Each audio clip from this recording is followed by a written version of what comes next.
தமிழ்நாடு கலை இலக்கிய பெருமன்றம் சென்னை வட்டமும் பாட்டாளி படிப்பு வட்டமும் இணைந்து ஒரு மாபெரும் பணியை முன்னெடுத்து கொண்டிருக்கிறார்கள்.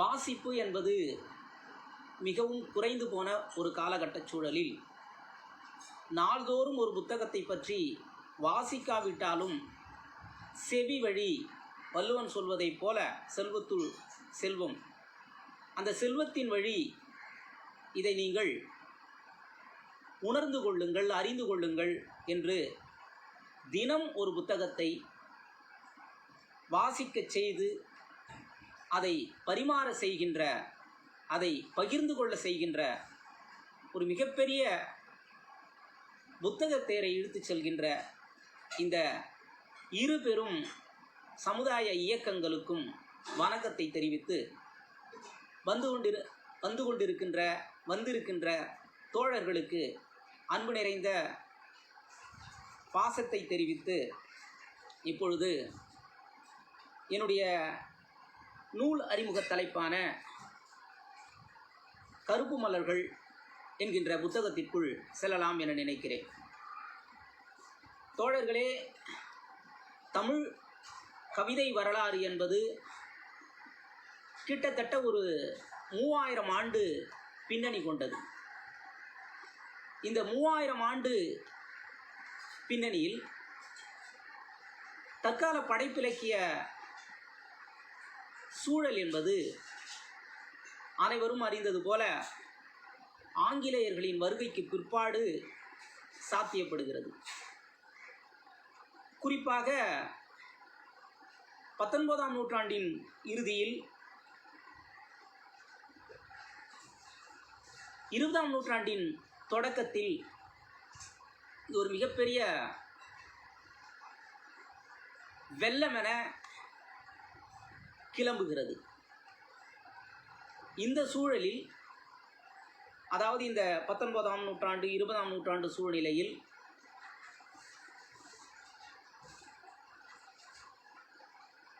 படைப்பிலக்கியம் புதிய புதிய வடிவங்களை எடுத்துக்கொள்கிறது. இந்த புதிய வடிவங்களை எடுத்துக்கொள்ளுதல், அந்த நிலையிலிருந்து நம்ம இப்போது பின்னோக்கி என்ன புதிய வடிவங்களை மட்டும் எடுத்துக்குதா, பொருண்மைகளையும் கூட சேர்த்து எடுத்துக்குதா அப்படின்ற கேள்வியின் ஊடா ஒரு சின்ன அறிமுகம் கொடுக்கலான்னு நினைக்கிறேன். சங்க இலக்கிய மரபு என்பது மன்னர்களை மட்டும் பாடியதா அப்படின்னா இல்லை. மனிதர்களுக்கான பொதுவான உணர்வுகளை பாடியிருக்கிறதோட மட்டும் இல்லாத சமூக அவலங்களை கவிஞர்களின் வாயிலாக சுட்டிக்காட்டி மன்னர்களுக்கு அறிவுறுத்துகிற வேலையையும் செய்திருக்குது. இப்போ இந்த சமூக அவலங்களை அப்படின்ற ஒரு சொல்லை நான் கையாளுறேன் பாருங்க. அந்த விஷயத்தை தான் நம்ம 19ஆம் நூற்றாண்டு 20ஆம் நூற்றாண்டுக்கு கொண்டு வரணும் அப்படின்னு நான் நினைக்கிறேன். இப்போது அம்மூனார் அப்படின்ற புலவர் புறநானூற்றில் பாடின பாடலாக இருந்தாலும் சரி, பாண்டிய நெடுஞ்செழியன் கல்வியை பொதுவுடைமைப்படுத்த வேண்டும் என்று பாடிய பாடலாக இருந்தாலும் சரி, இதெல்லாம் சமூக போர்க்குரலாக தான் நம்ம புரிஞ்சுக்கணும். அந்த போர்க்குரல் சங்க காலத்தில் தொடங்கி 17 கீழ்கணக்கு நூல்கள் காலகட்டத்தில் திருவள்ளுவர்கிட்ட ஒரு மிகப்பெரிய உச்சத்தை அடையுது. அந்த உச்சம் பக்தி இலக்கிய காலகட்டத்தில் கொஞ்சம் தேய்ந்து போய் முழுக்க முழுக்க கடவுளை பாடுகின்ற மரபு இருந்ததை நாம் அறிவோம். அதுக்கு பிற்பாடு மன்னர்களையே கடவுள்களாக மாற்றுகின்ற வேலையெல்லாம் காப்பியங்களில் நடந்துச்சு. இதுக்கிடையில் சங்க இலக்கியம், திருக்குறள், இது மாதிரியே இன்னொரு முக்கியமான ஒரு வேலையை செய்தது சிலப்பதிகாரம். அது மக்களுக்கான ஒரு குரலா, ஒரு சாமானியமான ஒரு பெண்ணின் குரலா நாயகியாக மாற்றி பேசுது. இந்த பின்னணியை ஏன் கொடுக்குறேன் அப்படின்னா, ஐரோப்பியர்கள் வருகையால் புது வடிவங்கள் வருதே ஒழிய புது புது பொருண்மைகள் வந்ததா அப்படின்றது கேள்வி. இப்போ சங்க மரபிலிருந்தே படைப்பாளன் என்பவன் சமுதாயத்தின் அவலங்களை தொட்டு காட்டி, சமுதாயத்தில் இருண்டு கிடக்கின்ற பிரதேசங்களை தொட்டு காட்டி அவைகளுக்கு விடியல் தருவதற்காக தன் எழுதுகோலை எடுப்பவன், தன் சிந்தனையை கசக்கி பிழிபவன். இந்த வேலையை சங்க காலத்திலிருந்தே செய்துட்டு வந்திருக்கிறாங்க அப்படின்ற ஒரு அடிக்கோடை நாம அடிப்படையில் புரிஞ்சுக்கணும். ஐரோப்பியர்கள் வருகை ஒரு பெரிய புரட்சி செய்தது.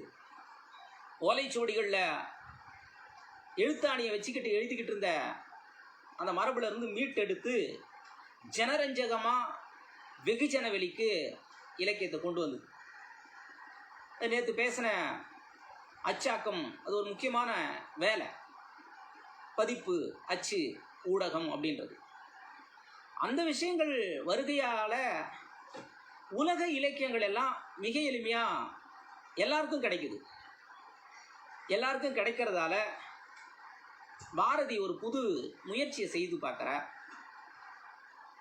நா. பிச்சமூர்த்தி அதனுடைய தொடர்ச்சியாக முன்னெடுக்கிறார். புதுமை பித்தனும் கவிதைகளை எழுதி முயற்சி செய்கிறார். கானாசு மாதிரியான ஆட்களும் தொடர்ந்து எழுதுகிறாங்க. இந்த சூழலின் தொடர்ச்சி ஒரு மிகப்பெரிய புது கவிஞனை கர்ப்பத்துக்குள்ள வச்சிருக்குது. புது கவிஞனை ஒரு 10 மாதம் சுமந்து ஒரு தாய் பெற்றெடுக்கிறது மாதிரி 15-20 ஆண்டுகளா ஒரு இலக்கியவாதிக்காக காத்திருக்குது, ஒரு கவிஞனுக்காக காத்திருக்குது தமிழ் தாய் அப்படின்ற அளவில் பாரதி, நா. பிச்சமூர்த்தி, இன்னும் பலர் சிறுகதைகளை எழுதி முயற்சி செய்தவங்கெல்லாம், கவிதை புதுமை பித்தன் உட்பட எழுத முயற்சி செய்து தமிழை புது தளத்துக்கு, புது வடிவத்துக்கு மிக எளிமைப்படுத்தி கொடுக்கணும் அப்படின்ற முயற்சியில் இறங்குறாங்க. இப்போ எதுக்கு நம்ம இதை சொல்கிறோம் அப்படின்னோம்னா, இவர்களெல்லாம் முயன்று உண்மையில் தோற்றார்கள் அப்படின்னு கூட சொல்லலாம்.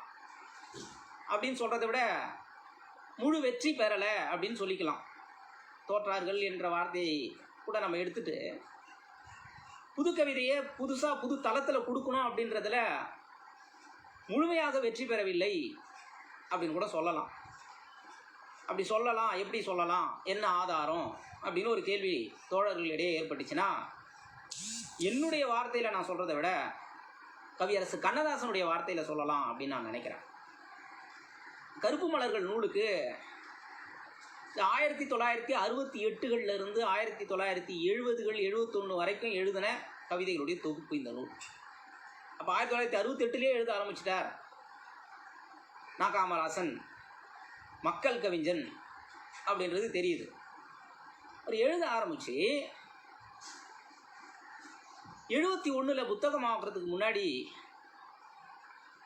திரைத்துறையில் மிகப்பெரிய சாதனையை புரிஞ்ச, தன்னுடைய பாட்டுகளால் பட்டி தொட்டி எல்லாம் படிக்காதவர் நாவிலும் நாட்டியமாடிய கவியரசர் கண்ணதாசனிடம் ஒரு அணிந்துரை கேட்குறார் நாக்கா.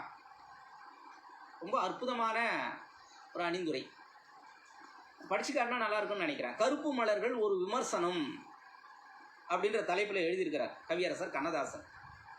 எதுக்கு சொல்கிறேன்னா, பாரதி எளிமைப்படுத்தி கொடுத்தான், ரொம்ப எளிமைப்படுத்தி கொடுத்தான் மொழியை புது கவிதையில்.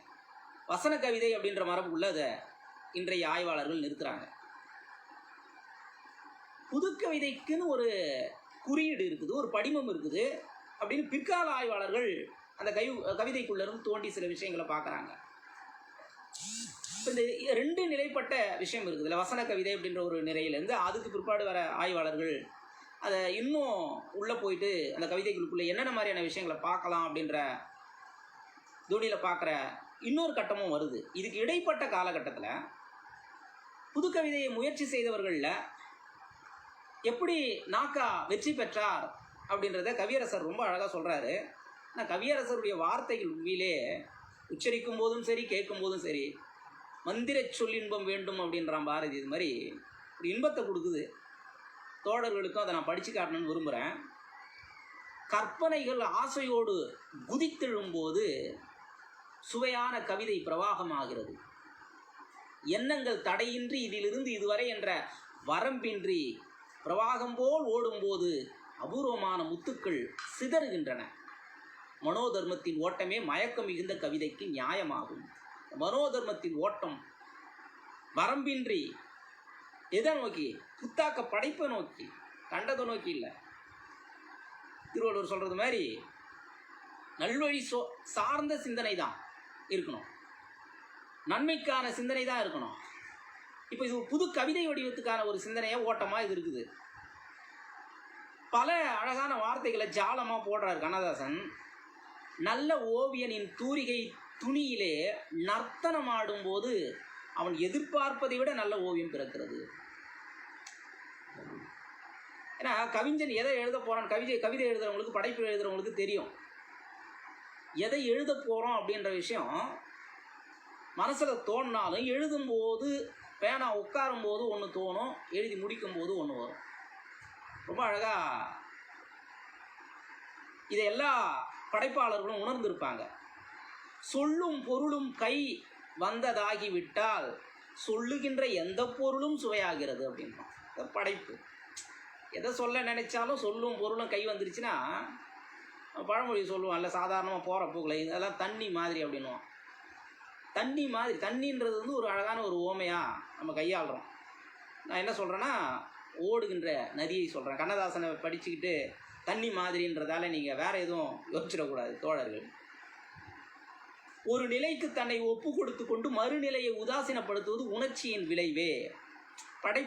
படைப்பாக்க வேலை நடக்கும்போது வாசல் ஒன்று இருக்கும், ஆசை கொண்ட நெஞ்சத்திற்கு வழி 2 இருக்கும் எழுதுனால கண்ணதாசன்.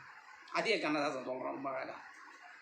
ஒரு நிலைக்கு தன்னை ஒப்பு கொடுத்து கொண்டு மறுநிலையை உதாசீனப்படுத்துவது உணர்ச்சியின் விளைவே அப்படின்னு. உணர்ச்சி எப்படி அழகா அனலைஸ் பண்ணுறாரு பாருங்க. அதே மறுநிலைக்கு தன்னை ஒப்பு கொடுக்க வரும்போது முதல் நிலையிலிருந்து முரண்படுவதற்கு காரணம் அதுவே அப்படின்ற ஒரு மனவியல் சார்ந்த விஷயத்தை இந்த கருப்பு மலர்களுக்கு முன்னுரை எழுதும்போது ஏன் இந்த மாதிரியான வேலைகள்லாம் இவர் செய்ய ஆரம்பிக்கிறாரு, எதை அவர் சொல்ல வர்றாரு, இந்த புத்தகத்தை பற்றின அவருடைய கண்ணோட்டம் என்ன, அவருடைய புரிதல் என்ன, ஏன்னா புதுசாக வருது தமிழ் சமுதாயத்துக்கு. ஒரு தீர்க்க தரிசனத்தோட பார்க்கக்கூடிய ஞானம் கண்ணதாசனுக்கு இருக்குது. அந்த தீர்க்க தரிசனத்தோட சொல்லக்கூடிய வார்த்தைகளாக இந்த அணிவகுக்குது இந்த விஷயங்கள்லாம். எந்த இடத்திலும் பாய்ந்து செல்லும் வெள்ளம் கவிஞனின் உள்ளம் அப்படின்றார். ஒரு அழகான விஷயம் பாருங்க. எந்த இடத்திலும் பாய்ந்து செல்லுகின்ற வெள்ளம் கவிஞனின் உள்ளம். அண்ணா சொல்றது நினைவுக்கு வருது. சிலருக்கு உள்ளம் இருக்க வேண்டிய இடத்தில் பள்ளம் இருக்கிறது அப்படின்னு. ஆனால் இங்கே கவிஞனுக்கோ படைப்பாளனுக்கோ உள்ளம் இருக்க வேண்டிய இடத்துல பள்ளம் இல்லை, வெள்ளம் இருக்குது, பெரும் வெள்ளம் பீரிட்டு ஓடுது அப்படின்ற விஷயத்தை நம்ம புரிஞ்சுக்கிறோம். அவனது கவிதைகளில் ஏன் இப்படி என்ற கேள்விகள் எழுமானால் கேள்வியை எழுப்பியவர்கள் தான் பதில் சொல்ல வேண்டுமே தவிர அது கவிஞனின் வேலை அல்ல. படைப்பு ஏன் இப்படி? போன மாதம் கூட ஜெயகாந்தனுடைய சில நேரங்களில் சில மனிதர்கள் அப்படின்ற புதினத்தை குறித்து உரையாடும் போது கூட ரொம்ப அழகாக ஜெயகாந்தன் சொல்லுவார். முன்னாடி அந்த கதாபாத்திரத்தை இப்படித்தான் நாசம் பண்ணணுமா, ஏன் இப்படி அப்படின்னு அடிச்சுக்கிறீங்களே, அது படைப்பாளனுடைய தீர்மானம் மட்டுமல்ல, சமுதாயத்தின் தீர்மானம். சமுதாயத்திற்கே தெரியாத சமுதாயத்தின் தீர்மானம் அந்த கதாபாத்திரத்துக்குள் வரும். அதுபோல வாசிப்பவனுக்கே தெரியாமல், வாசகனுக்கே புரியாமல் ஒரு விதமான நீதி அந்த படைப்பின் நீதியாக வெளிப்படும். இதை கண்ணதாசன் ரொம்ப அழகாக சொல்கிறார். அவன் சொல்வதெல்லாம் அவனுக்கு நியாயமே. யாருக்கு எது பிடிக்கும் என்று தேடி பார்த்து அவன் பரிமாற முடியாது. புது கவிதை இது, புது புது வெள்ளம்ன்றான்ல, புது மழைன்றான்ல, புது கவிதை அப்படின்றதுக்கான இலக்கணம் தான் இந்த புத்தகம் கருப்பு மலர். அதுக்கு முன்னாடி நான் சொன்ன வெள்ளலை, எந்த புத்தகமும் வெள்ளலை, இது வெற்றி பெற்ற அளவுக்கு இல்லை. அதை நான் சொல்கிறத விட கண்ணதாசன் மொழியில் சொல்லணுன்றதால இதை நான் படித்து காட்டிக்கிட்டு இருக்கிறேன். யாருக்கு எது பிடிக்கும் என்று தேடி பார்த்து அவன் பரிமாற முடியாது. அவன் விரித்த பந்தி, அவன் போட்ட இலை, அவன் வைக்கின்ற உணவு, பசிக்கின்ற நல்ல வயிறு உள்ளவர்கள் அங்கே அமரலாம் அப்படின்றான் கண்ணதாசன். அதாவது அவன் விரித்த பந்தி ஒரு படைப்பாளன் போடுறது, அவன் போட்ட இலை, அவன் வைக்கின்ற உணவு, பசிக்கின்ற நல்ல வயிறு, நல்ல வயிறுன்னு போடுறாங்க. பாரதி ரொம்ப அழகா அந்த நல்லன்ற சொல்ல பயன்படுத்துவார். பசிக்காத, பாரதிதாசன் கூட எழுதுவார்ல, பசியாத நல்வயிறு பார்த்ததுண்டோ அப்படின்னு பாரதிதாசன் ஒரு இடத்துல அந்த நல் வயிறு அப்படின்னு அவரு எழுதுவார். இவர் நல்ல அந்த சொல்ல ரொம்ப அழகாக பயன்படுத்துகிறார். வயிறு உள்ளவர்கள் அங்கே அமரலாம். யார் யாருக்கு பசிக்கும் என்று அவன் கண்டுபிடிக்க முடியாது, ஒரு படைப்பாளன் கண்டுபிடிக்க முடியாது. ஆனால் படைப்பாளனுக்கு ஒரு தீராத பசி உண்டு. இந்த பசி, இந்த சமூகம் எப்பொழுது முன்னேறும்? இருள் படிந்து கிடக்கின்ற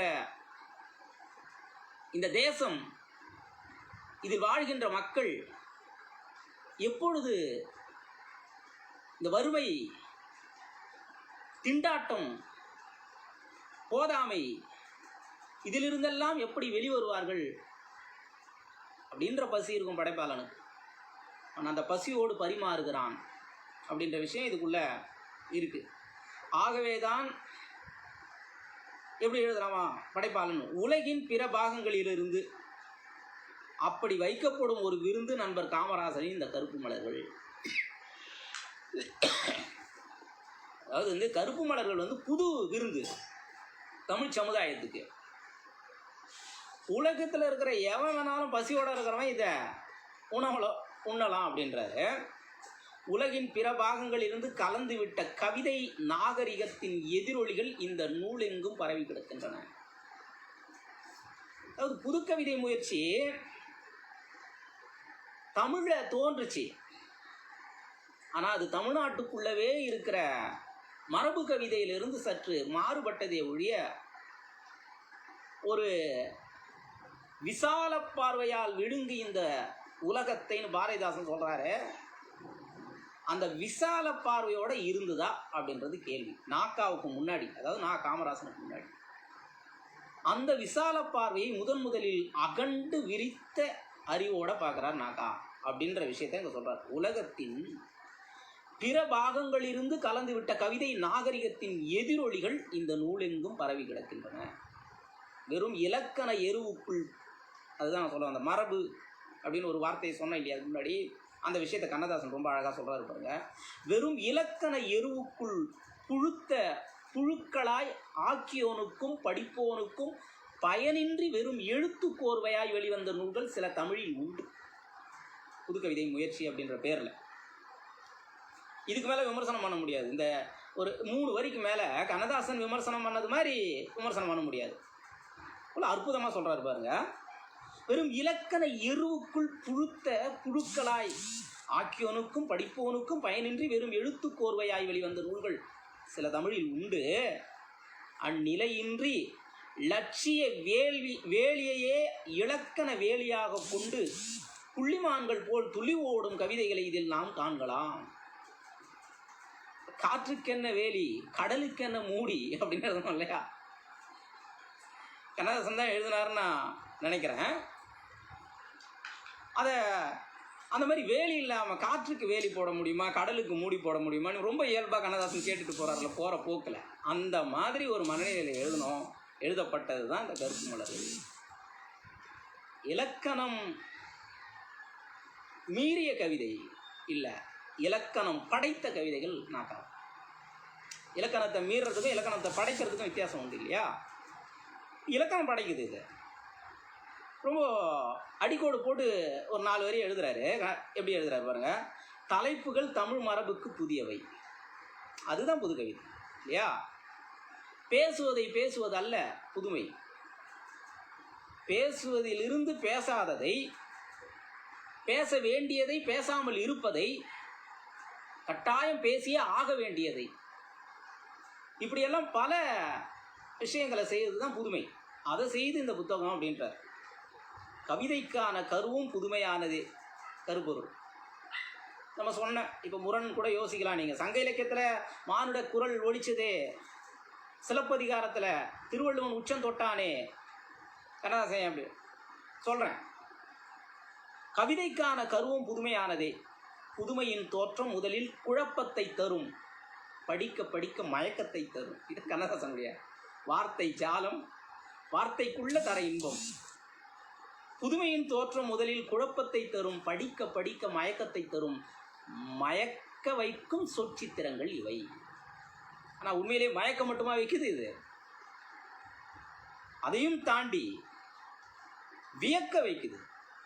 ஒரு படைப்பாளன் எப்படி எழுத வேண்டும், எவற்றையெல்லாம் சிந்திக்க வேண்டும், அவனுடைய நோக்கம் என்ன, இந்த உண்மையிலே நான் ஒரு ஒரு சிந்தனை கூட எடுத்தேன் இதிலிருந்து.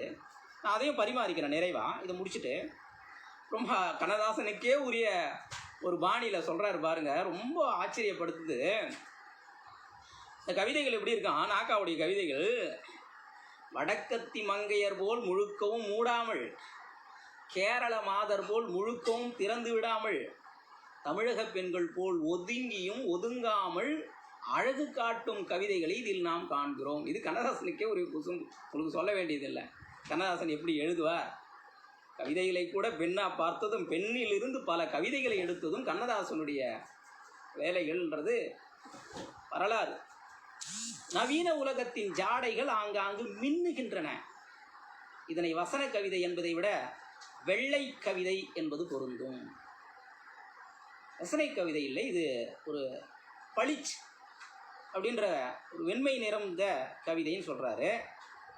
வெள்ளை கவிதையில் கருப்பு மலர்கள் காட்டப்படுகின்றன.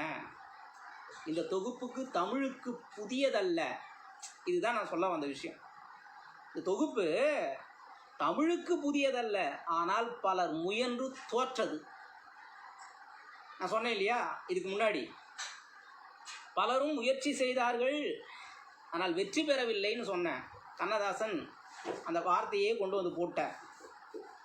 ஆனால் பலர் முயன்று தோற்றது அப்படின்னா, ஒரு ஆராய்ச்சியாளரா, ஒரு படைப்பாளனா இங்கே கண்ணதாசன் வேலை செய்யலை. ஒரு ஆய்வறிஞனா இங்கே ஒரு தீர்ப்பு கொடுக்குற. ஆனால் பலர் முயன்று தோற்றது காரணம், கருத்துக்கள் கர்ப்பமாகாமலேயே சொற்கள் அடைந்து விழுந்தது தான் அப்படின்னு. இதுக்கு முன்னாடி முயற்சி செய்ததெல்லாம் கருத்துக்கள் வெளிவரல, கர்ப்பமாகாமலே அப்படியே மலட்டுத்தன்மையோட படைப்புகள் இருந்தன அப்படின்றது இதனுடைய அர்த்தமாக தெரியுது. நிறைவாக செய்கிற அந்த விமர்சன உரையை முடிக்கிறார் கண்ணதாசன் இப்படி. ஏன்னா இந்த முன்னுரையை நம்ம யோசிக்காமல் இந்த நூலுக்குள்ளே போகிறதுன்றது வந்து பூட்டை திறக்காமல் வீட்டுக்குள் போக முயற்சிப்பது போல அப்படின்னு நான் நினச்சேன். அதனால தான் இதை படித்து காட்டுறேன் உங்ககிட்ட. நண்பர் காமராசனின் பிரகாசமான எதிர்காலத்திற்கு இது முதல் ஜனனம். கருத்துக்கள் கர்ப்பமாமலை சொல்கிறேன் இல்லையா, அந்த வகையில் இது முதல் வெற்றி நூலாக அமையக்கூடும் அப்படின்ற ஒரு ஊகத்தை, ஒரு தீர்மானத்தை கொடுத்துட்றேன். ஆங்கில கவிதை மலர்களை தமிழில் மொழிபெயர்ப்பது போல் தோன்றும். இதனை ஆங்கிலத்திலும் பிற மொழிகளிலும் மொழிபெயர்க்க முடியும் அப்படின்னு சொல்லி முடிக்கல. கடைசியாக ஒரு வார்த்தை போடுறார், மொழிபெயர்த்தால் வெற்றியும் பெறும் அப்படின்னு. 1971 கண்ணதாசனுடைய தீர்க்க தரிசனம் கண்டிப்பாக 30-40 ஆண்டுகள் கழித்து யுனெஸ்கோவில் இந்த புத்தகம் கொண்டாடப்பட்டது. ஒரு தமிழ் எழுத்தாளன் உலகத்தின் ஒரு உச்சத்தில் யோசிக்கப்பட்டான், வணங்கப்பட்டான், கொண்டாடப்பட்டான் என்பது 40 ஆண்டுகள் கழித்து நடக்கப் போகின்ற ஒரு விஷயத்தை, 30 ஆண்டுகள் கழித்து நடக்கப் போகின்ற ஒரு விஷயத்தை அதற்கு முன்பே யோசித்து கண்ணதாசன் ஒரு தீர்மானத்தை எழுதி முடிக்கிறார். மொழிபெயர்த்தால் வெற்றியும் பெறும் அப்படி. அப்போ இந்த ஒரு முன்னுரை தான் வந்து இந்த புத்தகம் தமிழ் சமுதாயத்திற்கு மிக மிக புதியது. தலைப்புகள் மட்டும் இல்லை, பேச வேண்டிய, பேசப்படாத, பேச தயங்கிய பொருண்முதலை எடுத்து பேசியிருக்கிறார் அப்படின்றத நமக்கு எடுத்துக்காட்டு. அப்படி என்னதான் பேசினார் இந்த புத்தகம் அப்படின்ற கேள்வி நமக்குள்ளே இருக்கும். கருப்பு மலர்கள் பேரே வந்து ஒரு புது புரட்சியை ஏற்படுத்தின ஒரு விஷயம். அப்படி என்னதான் பேசியிருக்குது இதுக்குள்ள அப்படின்ற கேள்விக்கு இது பெற்ற அங்கீகாரத்தை சொல்லிடலான்னு நினைக்கிறேன். முதல்ல சொல்லிவிட்டு அதுக்கு பிற்பாடு சில விஷயங்களுக்குள்ள நம்ம இந்த கவிதைகள் என்ன மாதிரியான விஷயங்களை பேசுது.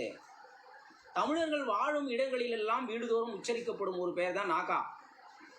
அறிவுஜீவிகள் இவருடைய கவிதைகளை இமயத்தின் சிகரத்தில் வைத்து போற்றுகிறார்கள். பாமர மனிதனின் உதடுகள் இவருடைய திரைப்பட பாடல்களை முணுமுணுக்கின்றன. இவர் திரைப்பட பாடலாசிரியராகவும் குறைந்த பாடல்கள் எழுதியிருந்தாலும் நிறைந்த புகழை சம்பாதித்தவர் என்பதை நாம் அறிவோம். 17க்கு மேலே கிட்டத்தட்ட ஒரு 30 நூல்களுக்கு மேலே எழுதியிருக்கிறார் நாக்கா. கல்லூரி பேராசிரியராக இருந்திருக்கிறாரு. இவரை பற்றின ஒரு அறிமுகம். தமிழ் கவிதை உலகில் புது திருப்பு முனையை ஏற்படுத்தியது இவரது கருப்பு மலர்கள். யுனெஸ்கோ விருது பெற்றதோடு சென்னை, மதுரை, இலங்கை பல்கலைக்கழகங்களில் MA வகுப்பிற்கு பாடமாக வைக்கப்பட்டது. பொயட் லோரியர் எனும் தலைப்பில் த வீக் அப்படின்ற ஆங்கில நாளேட்டில் இதை பற்றின ஒரு அறிமுகம், நாக்காவை பற்றின, கருப்பு மலர்களை பற்றின ஒரு அறிமுகம். எதுக்கு சொல்கிறேன் அப்படின்னா, கண்ணதாசன் சொன்னது இந்த புத்தகம் உலக அளவில் வெற்றி பெறும் மொழிபெயர்த்தால் அப்படின்ற ஒரு விஷயம் 30-40 ஆண்டுகளுக்கு பிற்பாடு நடக்குது. அவருடைய தீர்க்க தரிசனத்துக்கும் இந்த படைப்போட வலிமைக்கும் இதெல்லாம் சான்று அப்படின்றத நம்ம சொல்லிட்டோம். இப்போது ஒரு படைப்பாளனா நாக்கா தன்னை எப்படி அறிமுகப்படுத்திக்கிறார் அப்படின்ற விஷயத்தையும் சொல்லிட்டு, இவர் இந்த புத்தகம் இது இப்போ நம்ம சொன்னோம் இல்லையா, யுனெஸ்கோவில் விருது பெற்றது மட்டும் இல்லாமல் இலங்கையில் இங்கேயும் பல இடங்களில் பாடமாக வைக்கப்பட்டதுன்றதை விட கூடுதலான ஒரு தகவல் 20 ஆண்டுகளுக்கு மேலாக இருக்கலாம்னு நான் நினைக்கிறேன். 20 ஆண்டுகளுக்கு மேலாகவே IAS தேர்வில் இந்த புத்தகம் கருப்பு மலர்கள் தமிழ் வழி படித்து எழுதுகின்றவர்களுக்கு பாடமாக இருக்கிறது. கிட்டத்தட்ட 20 ஆண்டுகளா. ஒரு பெரிய அனுமதி, பெரிய அங்கீகாரம். பல விருதுகளுக்கு சமானம் இந்த IAS தேர்வுக்கு பாடமாக வைத்திருப்பது. தொடர்ந்து IASகள் வருகின்ற IAS-ஆக வருகின்ற அனைவரும் இதை தொட்டு பார்த்துவிட்டு, இதை காதுகளில் கேள்விப்பட்டுவிட்டு, இதை படித்து விட்டுத்தான் நீ இந்த தேசத்தை, இந்த தேசத்தின் மக்களை சந்திக்க போக வேண்டும். இது ஒரு வாசல், இது ஒரு ஆசான், இது ஒரு ஞானம் அப்படின்ற விஷயத்த சொல்லுது. இப்போ அவ்வளோ முக்கியமான ஒரு புத்தகமாக தமிழ் சமுதாயத்தில் இது பார்க்கப்பட்டு கொண்டிருக்கிறது. ஆனால் இன்னமும் பெரிய அளவில் வெளிச்சத்துக்கு வர வேண்டும் அப்படின்னு நம்ம விரும்புகிறோம். நாக்கா சொல்கிறாரு, இந்த புத்தகத்தை நான் யாருக்கு காணிக்கையாக்குறேன் அப்படின்னா, புழுதி கட்டில்களாக மாறி எவருடைய ஏழை தோழர்களை உறங்க வைக்கும் கொடான கோடி நடைபாதைகளுக்கு அப்படின்னு.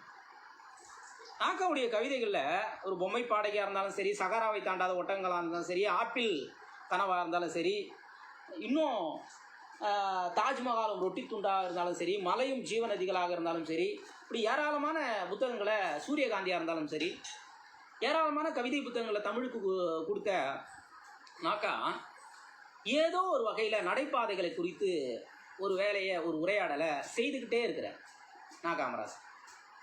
நடைபாதைகள் உண்மையிலேயே ரொம்பவே யோசிக்க, சிந்திக்க, பார்க்க வைக்கின்ற ஒரு விஷயம் இது.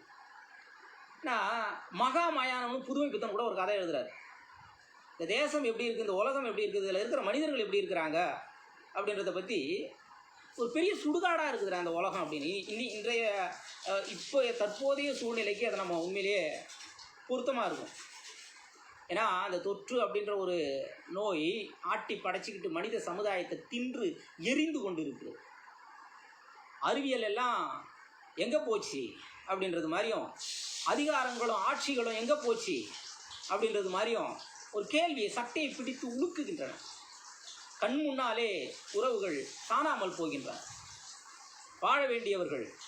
நேற்று கூட செய்தியில் பார்க்கும்போது நெல்லையில் ஒரு குடும்பத்தில் தந்தை இறந்து போன 3 குழந்தைகள், தாய் மட்டும் இருக்கிறாங்க. அந்த தாய்க்கு இந்த கோவிட் வந்து இறந்து போகிறாங்க. அந்த 3 குழந்தைகளுடைய நிலை மிகப்பெரிய கேள்வி. ஸோ இந்த மாதிரியான ஒரு சமூக சூழ்நிலையில் இருக்கும்போது நமக்கு இந்த சொல்லாடல் ரொம்ப பொருத்தப்பாடோட வந்து நிற்குது. இப்போது எனக்கு கோமர் எழுதின இலியதத்துலேருந்து ஒரு வார்த்தை தான் நினைவுக்கு வருது. வாழ்க்கை வந்து ஒரு நீண்ட நெடிய ஒரு பெரிய நோய் அப்படின்னு எழுதுவார் கோமர், இலியதம், கிரேக்க காப்பியம். அது மாதிரி ஒரு நீண்ட நெடிய நோய் சமூகமாக மாறிப்போன இந்த உலக சமுதாயத்துக்கு பெரிய சுடுகாடாக புதுமை பித்தன் பார்த்தது போல் இங்கே நாக்கா வந்து இந்த சுடுகாட்டுக்குள்ளேயும் நடைபாதைகள் ஓரமாக படுத்து தூங்கி கொண்டிருக்கிற, அங்கேயே பிறந்து அங்கேயே வளர்ந்து அங்கேயே வாழ்ந்து அங்கேயே செத்தும் போகின்ற அந்த மனிதர்களை பாதுகாக்குது இல்லையா அந்த நடைபாதை. உலகத்தில் எந்த கவிஞனும் எனக்கு தெரிஞ்சு நடைபாதையை தலை மேலே தூக்கி வச்சு கொண்டாடினதான் எனக்கு தெரியல. நாக்கா செய்கிறார் அதை. புழுதி கட்டில் போடுறதை எழுதுறேன். ஆச்சரியப்படுத்துது உண்மையிலேயே. புழுதி கட்டில் யோசிச்சு பார்த்தேன் நான், என்ன புழுதி கட்டில்னு போடுறாரு. இப்போ நம்ம பிளாட்பார கட்டில் தானே இருக்குதுங்க இப்போ நகரங்கள் மாதிரியான ஒரு இடங்களில் அப்படின்னு கூட நான் யோசித்தது உண்டு. ஆனால் பிளாட்ஃபார்ம்ன்ற நிலைப்பாடுகள் எப்போ வந்துச்சு? கடந்த 10-15 ஆண்டுகளில் உலகமயம்ன்ற போர்வையில் நடக்கிற கூத்தில் அது ஒரு கூத்து. அது முன்னாடி மண் புழுதி அதுவே ஒரு பெரிய கட்டிலாக மாறிச்சு. அவருடைய காலகட்டத்தில் இந்த தேசமும் நடைபாதையும் தெருக்களும் எப்படி இருந்தது அப்படின்றதையும் பார்க்குறோம். இப்போ நடைபாதைகளுக்கு இந்த கருப்பு மலர்களை தூகுறார் கண்ணதாசன், நம்ம மக்கள் கவிஞர் நா. காமராசன் அப்படின்றது தெரியுது. ஒரே ஒரு விஷயம் மட்டும் சொல்கிறேன் இதில். அவர் முன்னேறைய அவர் தன்னை எப்படி பிரகடனப்படுத்திக்கிறார் அப்படின்னு. கவிதை என்பது கண்ணீரையே தாய்ப்பாலாக்கி கொள்கின்ற சின்ன குழந்தையாக இருக்கும்போது விரத்தி எனும் தொட்டிலே அது அமைதியாக கண்ணுறக்கம் கொள்கிற போது கவிஞர்கள் சோகங்களால் தாக்கப்படுவதில் வியப்பென்ன இருக்கிறது. ஆனால் நான் சோசலிச கவிஞன் அப்படின்னு. I M A socialist. நான் ஒரு பொது உடைமைவாதி. இந்த தேசத்தில் எல்லோருக்கும் எல்லாமும் கிடைக்க வேண்டும் என்பதற்காக நானும் என் எழுதுகோலும் என் சிந்தனையும் தீராமல் எரிந்து கொண்டே இருக்கும் ஒரு பிரகடனத்தை படுத்துகிறார். அந்த வகையில் சூரியகாந்தியும் கருப்பு மலர்களும் ஒரு முயற்சி அப்படின்றார். சூரியகாந்தின்னு ஒரு கவிதை தொகுப்பும் எழுதியிருக்கிறார். கருப்பு மலர்கள் மிகப்பெரிய உச்சம் தொட்ட அளவுக்கு மற்ற நூல்களும் கவனிக்கப்படணும் அப்படின்றது தான் நம்மளுடைய விருப்பம். இப்போ இந்த புத்தகம் கருப்பு மலர்கள்ன்ற நூல், கவிதை நூல், நான் சொன்ன மாதிரி 1968களில் இருந்தே தாமரை பத்திரிகை, கண்ணதாசன் கடிதம், முரசொலி, குரல் நெறி, எழுத்து, 4 பக்கம் அப்படின்ற இதழ்களில் வெளிவந்த கவிதைகளுடைய தொகுப்பா இந்த புத்தகம் இருக்குது அப்படின்றதையும் இங்கே நான் அறிமுகப்படுத்த விரும்புகிறேன். இப்போ 1971களில் நேரடியாக ஒன்றும் இது பிரசவம் ஆகலை. அதுக்கு முன்னாலேயே நடந்து வந்துச்சு, கொஞ்சம் கொஞ்சமாக நடந்து வந்துச்சு. கண்ணதாசன் இதழில், தாமரை இதழில், கடிதம்ன்ற இதழில், முரசொலியில், குரல் நெறியில், எழுத்து, 4 பக்கம், இப்படி பல இதழ்களில் வெளிவந்த கவிதைகளுடைய தொகுப்பாக தான் இதை நான் வெளியிடுறேன் அப்படின்ற இந்த புத்தகம் எப்படி உருவாச்சு, அதுக்கு பின்னணி என்ன அப்படின்ற விஷயத்த நான் இங்கே பதிவு பண்ணிடுறேன். இதில் நான் கிட்டத்தட்ட ஒரு 32 கவிதைகள் கிட்டே இருக்குது. இதில் நம்ம 32ம் படித்து காட்ட போகிறது கிடையாது. ஆனால் நான் முதல்ல எந்த கவிதையை படித்து காட்டலாம் அப்படின்னு நினைக்கிறேன்னா,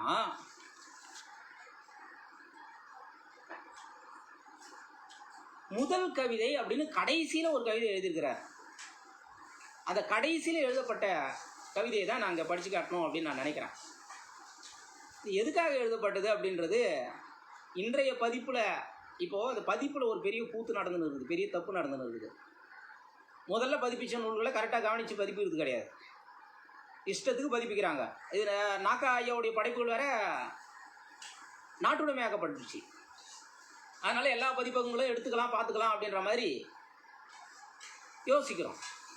இப்போ என்னென்னா, முதல் கவிதையில் இந்த பதிப்பில், அதாவது திருமகள் நிலையம் போட்ட பதிப்புகளை இது எப்போ போட்டிருக்காங்க அப்படின்னோம்னா 2005 போட்டிருக்கிறாங்க. 10வது பதிப்பு தொட்டிருக்குது. 10வது பதிப்புனா பார்த்துங்க, ஒவ்வொரு பதிப்புக்கும் 1971லேருந்து 2005 வரைக்கும் 10 பதிப்புகளை கடந்து போயிட்டுருக்குது. இந்த 10வது பதிப்பில் கீழே அடிக்கோடில் ரொம்ப அழகாக இந்த புத்தகத்தில் சில குறிப்புகளை கொடுத்துருக்குறாங்க. அன்னை தமிழே என் ஆவி கலந்தவளே என்னை வளர்ப்பவளே, அதாவது முதல் கவிதைன்னு போட்டுட்டு கண்ணீர் நாள் அப்படின்ற ஒரு குறிப்பு கொடுக்குறார். த டே இஸ் எ என்ன சொல்கிறது, ரொம்ப சோகத்தின் உச்சமாக கண்ணீர் துளிகள் வெளிப்படுது. சிற்பி எழுதுறது மாதிரி உனக்கும் எனக்கும் ஏற்பட்ட உறவுக்கு என்னால் பெயர் சொல்ல முடியாது, ஆனால் உனக்கும் எனக்கும் ஏற்பட்ட பிரிவுக்கு என்னால் பெயர் சொல்ல முடியும். அதன் பெயர் வேதனை அல்ல, அதன் பெயர் மரணம் அல்ல, அதன் பெயர் கண்ணீர் அல்ல அப்படின்னு, கண்ணீரும் அல்ல மாதிரி இங்கே கண்ணீர் நாள் அப்படின்ற ஒரு குறிப்பு கொடுத்துட்டு இந்த முதல் கவிதை என்ற தலைப்பை எழுதுகிறார். அன்னை தமிழே என் ஆவி கலந்தவளே, என்னை வளர்ப்பவளே, எண்ணில் வளர்பவளே, உன்னை புகழ உலகில் பிறப்பெடுத்தேன், என்னை மறந்துன்னை என்னும் சிறப்படைந்தேன், சொல்லில் விளையாட சொல்லி கொடுத்தவளே அப்படின்னு அன்னை தமிழை பற்றி எழுதுகிறாரோ, ஒரு தமிழ் தாய்க்கு பாரதி எழுதுகிற மாதிரி, பாரதிதாசன் எழுதுன மாதிரி நான் காமராசனும் எழுதியிருக்கிறாரோ அப்படின்ற சிந்தனை வரும். ஆனால் அடிக்குறிப்பு சொல்லுது, பாவேந்தர் பாரதிதாசனை இழந்தபோது பாடியது அப்படின்னு. இப்போ பாவேந்தர் பாரதிதாசன் இறந்த நாள் என்று முதல் கவிதை கண்ணீர் நாள் அப்படின்னா என்ன தோணுது எனக்கு அப்படின்னா, அதற்கு முன்பு இறந்த எந்த கவிஞனுக்காகவும் இவர் கண்ணீர் பாடலையோ அப்படின்னு தோணுது. இல்லை எப்படி எழுதுறாரு, இந்த கவிஞன் ஏன் மக்கள் கவிஞனாக மாறுறான். இப்போ நான் கூட மக்கள் கவிஞன் ஒரு அடை கூட முன்னுரையில் கொடுத்தேன் நான். ஏன் அப்படி சொல்கிறேன் அப்படின்னா, குடியானவன் வீட்டு அம்மிக்கல்லை குபேர வீட்டு கோழி முட்டை உடைப்பது போல் அப்படின்னு எழுதுறாரு. இல்லை எவ்வளோ ஆச்சரியம் பாருங்க. இது வந்து சொலவடையாக கிராமங்களில் பயன்படுத்தப்படுற ஒரு சொல்லு. குடியானவன் வீட்டு அம்மிக்கல்லை ஏழை குபேர வீட்டு கோழி முட்டை உடைப்பதை போல ஒரு கோழி முட்டை வந்து அம்மிக்கல்ல உடைக்குது. கோழி முட்டை யாருது? அதிகார வர்க்கம், முதலாளித்துவம், அவங்களுடைய முட்டை. அது வந்து ஏழைகளுடைய அம்மிக்கல்ல உடைச்சு நொறுக்குது அப்படின்னு இந்த இடத்துல இது சொல்லணும்னு பாருங்க. எழுதுறது வந்து கண்ணீர்ப்பா, இரங்கல்பா பாரதிதாசனுக்கு. ஆனால் ஓமை கொடுக்குறாரு பாருங்க, அதுதான் மக்கள் கவிதை. எதை சொல்ல வேண்டுமானாலும், எதை சொல்ல வந்தாலும் அதில் இந்த ஏழைகளுக்கான ஒரு தெரிப்பு, ஏழைகள் முன்னேற வேண்டும் என்கின்ற ஆதங்கம், கவலை, கண்ணீர் தோய்ந்த எழுத்து வெளிப்படும். உடைப்பதை போல் குடிக்காக்கும் மலை மனத்து கவிஞரை போய் குள்ள மன சாவே நீ அழிக்கலாமா? சாவுக்கு மனசு குள்ளமா இருக்குது. எப்படிப்பட்ட புது ஓமை கொடுக்குறாரு பாருங்க. சாவே உனக்கு ஒரு நாள் சாவு வராதோ அப்படின்னு கண்ணதாசன் பாடினது மாதிரி இங்க குள்ள மன சாவே நீ அழிக்கலாமா அப்படின்னு எழுதியிருக்கிறார். அப்போ பாரதிதாசனுக்கு இரங்கல்பாவும் பாடிய கருப்பு மலர்கள் இது அப்படின்றத நம்ம பார்க்குறோம். ஆனால் கருப்பு மலர்கள்னு ஏன் இதுக்கு பேர் வந்தது, எதை அவர் கருப்பு மலர்கள்னு சொல்கிறாரு அப்படின்ற கேள்வி ஒரு புறம் இருக்கட்டும். அதுக்கு நம்ம நிறைவாக விடை காணுவோம். நேரம் மிக குறைவு. உண்மையிலேயே மக்கள் படைப்பாளனையும் மக்களுக்காக சிந்தித்தவனையும் பற்றி பேசுறது அப்படின்றது வந்து ஒரு மணி நேரத்துக்குள்ளே அள்ளிட முடியாது. இந்த புத்தகம் ஏன் சிறப்படையுது, புது புது பொறுமைகளை ஏன் பேசுச்சு, புது புது தலைப்புகளுக்குள்ள கருப்பொருளுக்குள்ள எப்படி இயங்குச்சு அப்படின்ற விஷயங்கள்லாம் கண்ணதாசன் ஏன் ஒரு சின்ன முன்னுரையாக கொடுத்தாரு அப்படின்னம்னா, அதுவரை பேசாத தமிழ் பேச தயங்கிய, அதுவரை தமிழ் படைப்பாளர்கள் எடுத்து பேச மேடையேற்ற தயங்கிய பொருண்மொழியெல்லாம் காமராசன் அவர்கள் எழுதியிருக்கிறார். ரொம்ப பிரபலமான கவிதை, எல்லாருக்கும் தெரிஞ்ச, கேள்விப்பட்டிருக்கலாம், பல தோழர்கள் கேள்விப்படாமலும் இருந்திருக்கலாம். காகித பூக்கள் அப்படின்ற ஒரு கவிதை, அழிகளை பற்றிய கவிதை தலைப்பு உள்ள அடைக்குறிப்புக. என்ன சிந்தனை பாருங்க இவருக்குள்ள. காலமழை தூறலிலே கலையாய் பிறப்பெடுத்தும் தாய்ப்பாலின் சரித்திரத்தில் சதிராடும் புதிரானும். இது அறிவியல் சிந்தனைக்குள்ளே அவனுக்குள்ள இருக்குது. தாய்ப்பாலின் சரித்திரத்தில் சதிராடும் புதிரானும் சொற்கள் எப்படி விளையாடுது பாருங்க. விதை வளர்த்த முள்ளானும் விளக்கின் இருளானும் சதை வளர்க்கும் பிணம் நாங்கள் சாவின் சிரிப்புகள். சாவுக்கு ஒரு சிரிப்பு வந்தால் அது எப்படி இருக்குன்னா அதுதான் திருநங்கைகள் இன்றைய சொல்லாடல். இப்போ சாவுக்கு ஒரு சிரிப்பு கொடுத்து அந்த சிரிப்போட சோகம்தான் நாங்கள் அப்படின்ற ஒரு யோசனை இருக்குது பாருங்க, ஒரு சிந்தனை இருக்குது பாருங்க, ஒரு வடித்தல். மூங்கையொரு பாட்டிசைக்க முடவன் அதை எழுதி வைக்க முடவன் கை எழுதியதை முழு குருடர் படித்ததுண்டோ. இது ஊரில் சொல்லுவாங்க போகிற போக்கில், எங்கள் அம்மா கூட சொல்கிறது உண்டு. என்ன அப்படின்னா, செவுடனும் குருடனும் கூத்து பார்த்த கதையா அப்படின்னு. இது எங்கள் பாட்டி சொல்லி அப்புறம் என் அம்மா சொல்லி வழி வழியாக வந்தது ஒரு மரபு. இன்றைக்கி டிவி சொல்கிறத தான் நம்ம கேட்டு உட்காந்து இருக்கிறோம். எப்படி செவுடனும் குருடனும் கூத்து பார்த்த கதையா அப்படின்னு. அந்த மாதிரியான சொல்லாடல்களை இங்கே எடுத்து மூங்கை ஒரு பாட்டிசைக்க முடவன் அதை எழுதி வைக்க முடவன் கை எழுதியதை முழு குருடர் படித்ததுண்டோ. திருநங்கைகளை பற்றி மூங்கையனின் பாட்டானோ முடவன் கை எழுத்தானோ முழுக்குரடர் படிக்கின்றார். சந்திப்பிழை போன்ற சந்ததி பிழை நாங்கள். சந்ததி பிழை நாங்கள். It's not our fault. நாங்கள் என்ன பண்ண முடியும்? திருநங்கைகளாக பிறக்கிறோம் அப்படின்றோம்னா உடல் சார்ந்து மனம் சார்ந்து எங்களுக்கான ஒரு ஹார்மோன் சேஞ்சஸ். இதில் எங்களுடைய பங்களிப்புன்றது ஒன்றும் இல்லை, எங்களுடைய எண்ணம்ன்றது ஒன்றும் இல்லை. இவர்களை பற்றி இப்படி சிந்தித்த படைப்பாளன் காமராசனுக்கு முன்னாலும் யாரும் இல்லை, பின்னால் வந்திருக்கலாம். இப்போ சமீப காலமாக ஒரு 10 ஆண்டுகளில் அவர்களே அவர்களுக்கான ஒரு விஷயத்தை எழுதுகிறாங்க, அவங்களுடைய வழியை அவங்களுடைய வாழ்வியலை எழுதுகிறாங்க. ஆனால் புதிய இலக்கிய வரலாற்றில் ஒரு 100 ஆண்டு கால இலக்கிய போக்கில் திருநங்கைகளை பற்றி முதலாக பாடியவர் நம்ம காமராசன் அப்படின்ற விஷயம் நமக்கு தெரிய வருது. காலத்தின் பேரட்டை கடவுள் திருத்தட்டும் அப்படின்னு.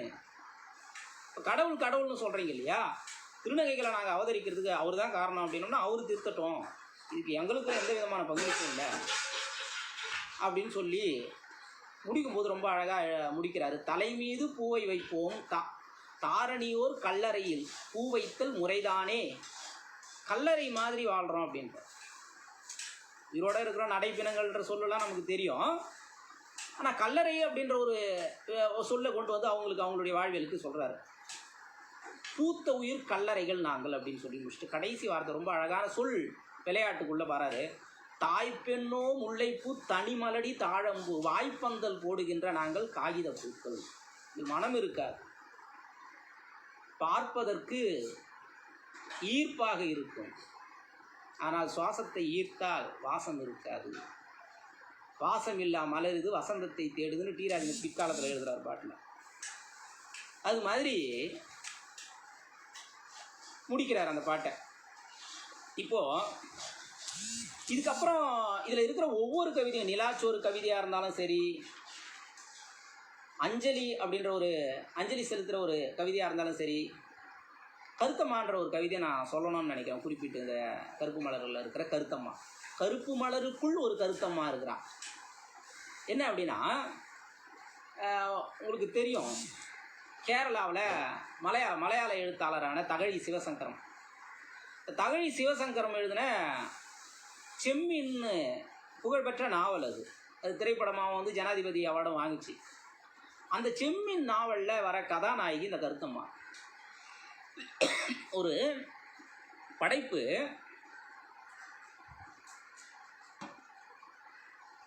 எப்படியெல்லாம் ஊடுருவோம் படைப்பாளனுக்குள்ள அப்படின்ற விஷயத்துக்கு இது ஒரு சான்று. அகழி சிவசங்கரன் எழுதின ஒரு நாவலில் இருக்கிற கதாநாயகியோட இறப்பு, மரணம் ஒரு வாசகனை பாதிக்கிறது. அது சாதாரணமான வாசகன் இல்லை, ஒரு படைப்பாளனாக வெளிப்படுகின்ற வாசகன் நாக்காவை பாதிக்குது. ஒரு கதாபாத்திரம் இறந்து போனதுக்காக கண்ணீர் வடிக்கின்ற வாசகர்கள் தான் தமிழ் வாசகர்கள், அதில் எந்த சந்தேகமும் இல்லை. ஜெயகாந்தன் கதையில் வரதா இருந்தாலும் சரி, கல்கி கதையில் வரவங்களாக இருந்தாலும் சரி. கல்கி கதையோட கதாநாயகி கூட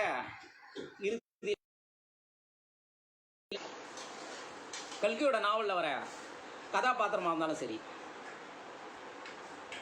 இறந்து போனாங்க அப்படின்னம்னா அதை தாங்கிக்க முடியாத வாசகர்கள் இங்கே தமிழ் சமுதாயத்தில் நிறைய இருந்திருக்கிறாங்க. அப்படின்னா இதயம் இருந்தால் அதில் ஈரம் இருந்தால் அப்படின்னு தமிழன் சொல்கிறது மாதிரி, விரல்களே கிளைகளாகும் நகங்களே கனிகளாகும் அப்படின்னு.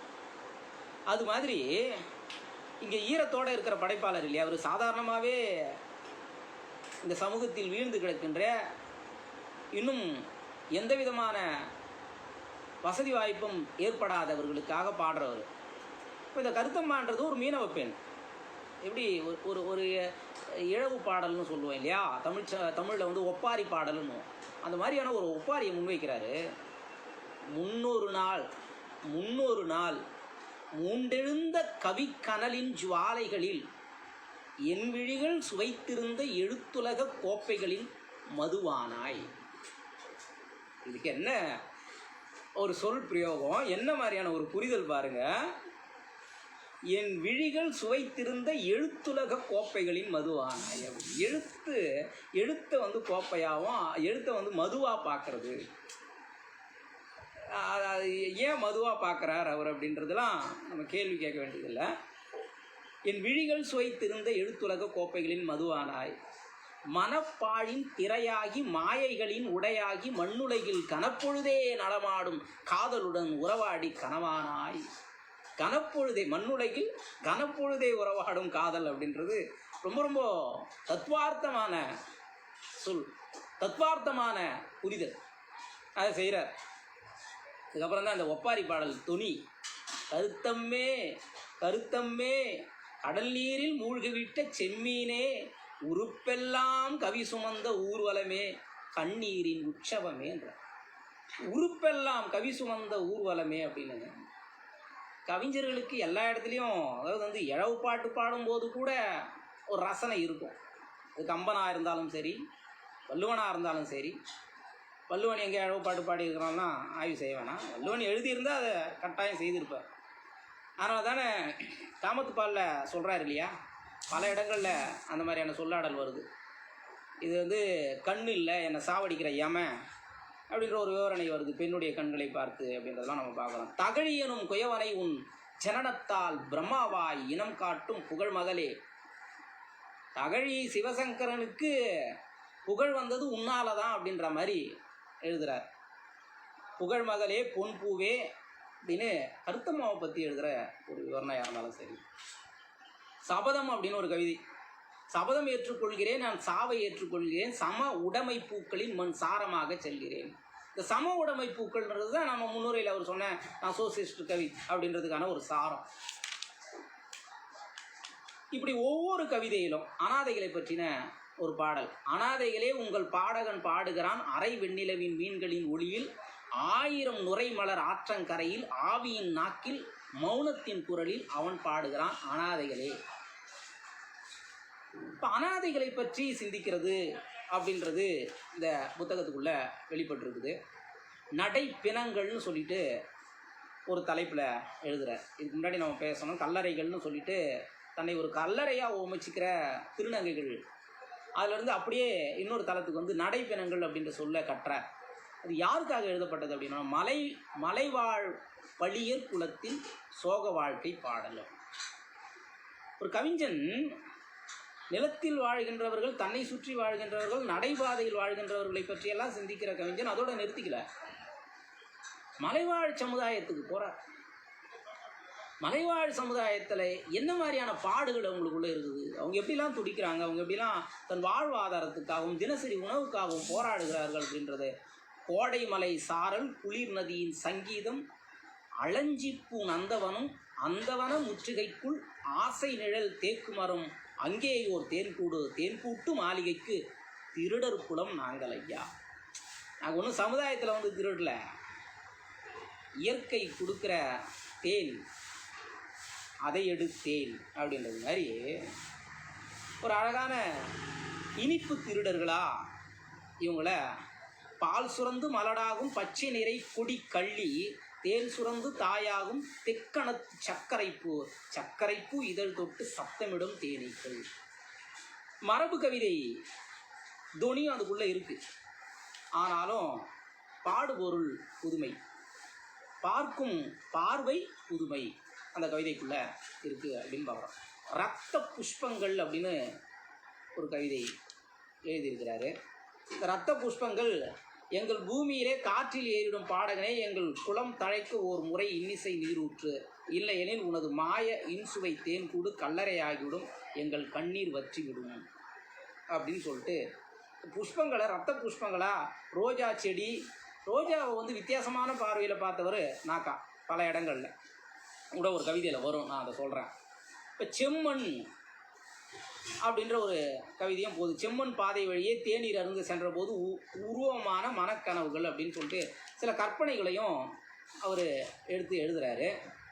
அவர்கள் நீதிமன்றத்தை விசாரணை செய்கிறார்கள் அப்படின்னு சொல்லிட்டு ஒரு தலைப்பு கொடுத்து ஒரு ஒரு 1.5 பக்கத்துக்கு, இன்றைக்கி இருக்கிற புத்தகங்களில் பார்த்தோம்னா ஒரு பக்கத்துக்கு வரும், எனது சாட்சியம் அப்படின்னு சொல்லிட்டு ஒரு விஷயம் எழுதியிருக்கிறார். உண்மையிலேயே இன்றைய இந்திய சூழ்நிலைக்கு மட்டும் இல்லை, சட்டத்தில் ஓட்டைகள் உண்டு.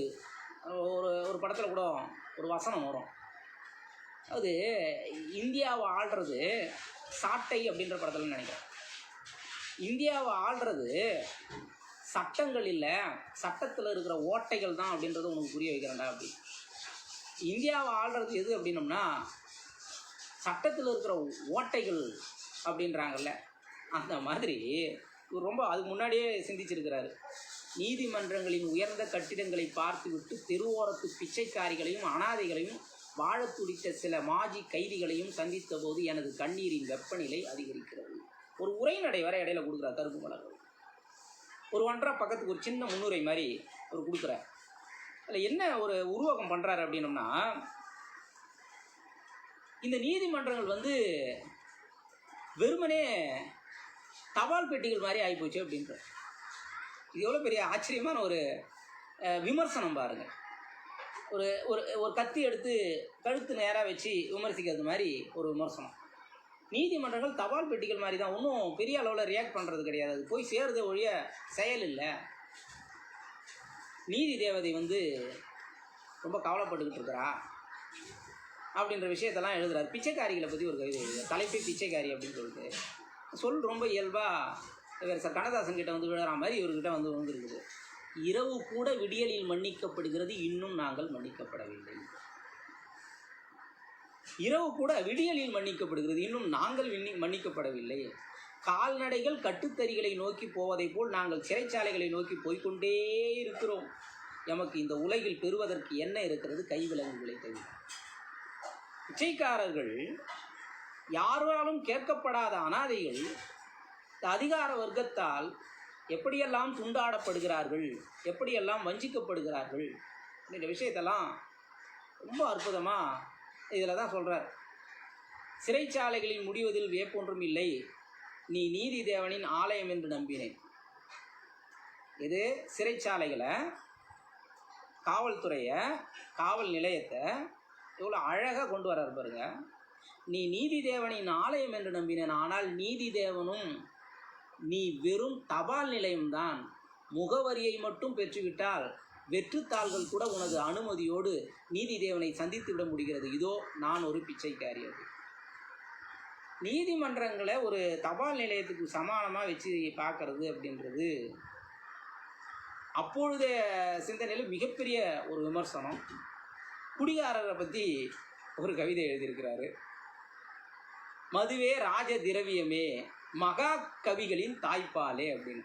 இப்போ மகா கவிகளின் தாய்ப்பால்னால் ஒரு, அப்போ இது வந்து ஒரு தவறான ஒரு கண்ணோட்டத்தை கூட கொடுத்துருவோம். அப்போ நான் கவிதை எழுத நினைக்கிறேன் அப்படின்னும் போது கண்டிப்பாக மது இருக்கணுமோ அப்படின்ற ஒரு சிந்தனைக்கெலாம் போவோம். ஆனால் மகா கவிகள் எல்லாம் தாய்ப்பாலாக அறிந்திருக்கிறார்கள் அப்படின்னு சொல்லிட்டு இவர் யோசிச்சிருக்கிறாரு அப்படின்னு நம்ம பார்க்குறோம். கங்கை வற்றி, ரொம்ப அழகான ஒரு விமர்சனத்தை முன்வைக்கிறார் பாருங்க.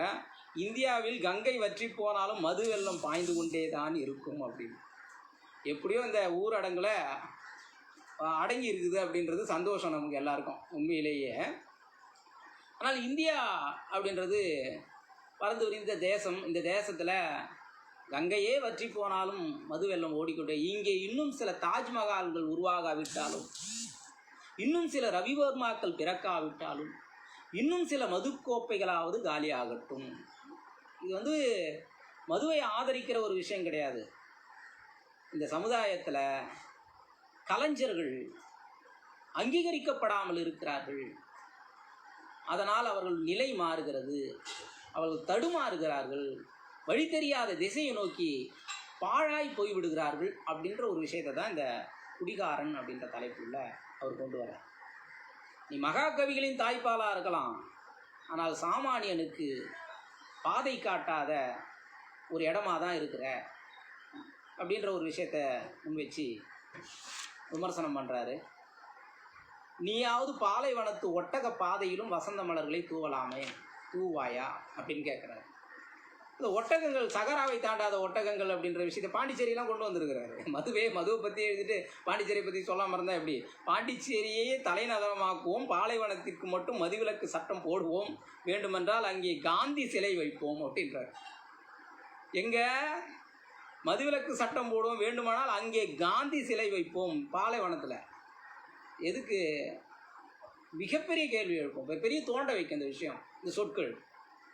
பாலைவனத்தில் போயிட்டு மதுவிலக்கு போட்டுட்டு அங்கே காந்தியோட சிலையை வச்சேன்னா யாரும் இல்லாத இடத்துல காந்தி எதுக்கு அப்படின்னா, எல்லாரும் இருக்கிற இடத்துல இங்கே காந்தி எந்த அளவுக்கு பயன்படுறார் அப்படின்றது ஒன்று இருக்குது இல்லையா?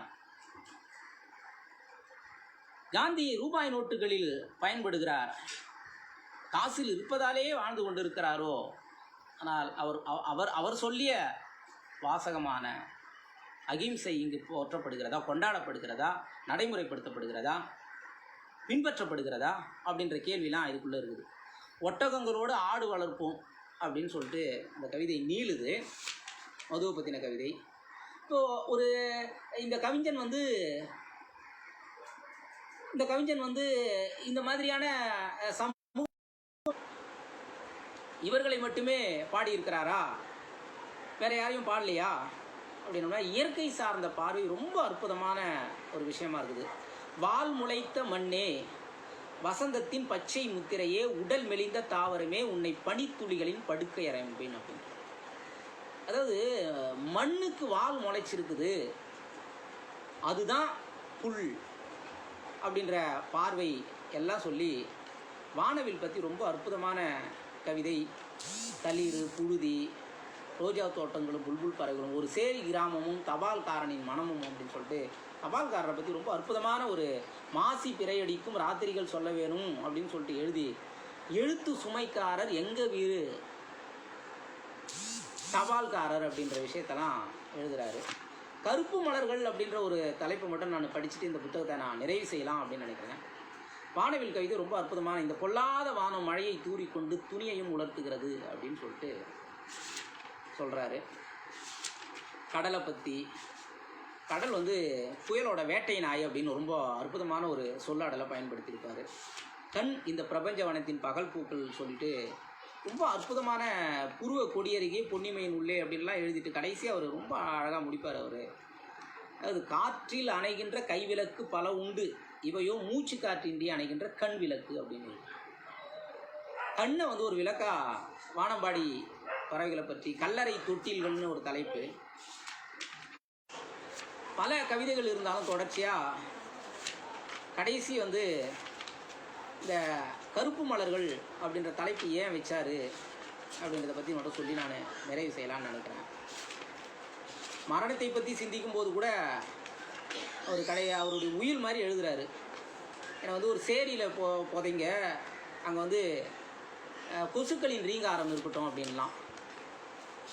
இப்போ அந்த மக்கள் முன்னேறணும் அப்படின்ற விஷயத்தை தான் ஒரு விலை மகளிரை பற்றி ரொம்ப எக்ஸலண்ட்டாக பல ஆய்வாளர்கள், பல கவிஞர்கள், பல ரசனையாளர்கள் கொண்டாடிய ஒரு கவிதை. உங்களுக்கே தெரியும் விலை மகளிர் அப்படின்றது.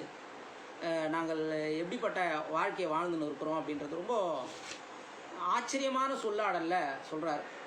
நாங்கள் பசியின் குழந்தைகள், எங்கள் முதலீடுகள் கூட வேர்வை பன்னீர் தான் தெளிக்கப்படுகிறது அப்படின்னு சொல்லிட்டு ஒரே ஒரு வார்த்தை எவ்வளோ அழகாக எழுதி காட்டுறாரு அப்படின்னோம்னா, எல்லாரும் உச்சரித்த ஒரு வார்த்தை தான். நாங்கள் நிர்வாணத்தை விற்பனை செய்கிறோம் ஆடை வாங்குவதற்காக, எங்களால் படுக்கை தொட்டிலின் விஸ்வரூபம் ஆகிறது, நாங்கள் மன்மத அச்சகத்தின் மலிவு பதிப்புகள் அப்படின்னு.